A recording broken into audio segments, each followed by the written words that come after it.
David Malan, সে ইংল্যান্ডের player. হয়তো সে সবচেয়ে বেশি পছন্দ করে বাংলাদেশে খেলতে, বাংলাদেশের বিপিএল খেলছে।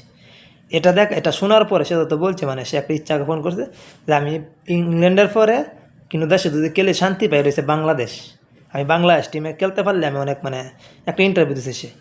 এটা শোনার পরে অনেক বাঙালি আসা বলতেছে দুজি সে বাংলাদেশে খেলে, বাংলাদেশে খেললে কত কী হয়েছে হইল রে, বাংলাদেশ তো অনেক উপরে গেল। আরে ভাই, ডেভিড মালানের বয়স কত জানেন আপনি?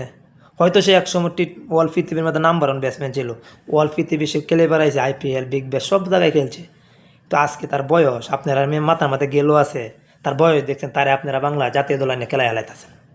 আপনারা কই আছেন, কোন দেশও আছে, আপনারা গেলেও কোথায়? আমি তো এই দিয়ে বুঝতে পারতেছি না। একজন প্লেয়ার, তার বয়স প্রায় 40-40-এর কাছাকাছি, তাকে আপনারা বাংলাদেশের টিমের খেলোয়াড় বানায় হেলাইতেছেন। আছেন ঘুমায় আছেন না সজাগ আছেন? যদি সদাক না থাকেন, ঘুমায় না থাকেন, তাহলে সজাগ হন, দেখেন কি বলতেছেন এসব মেয়ে।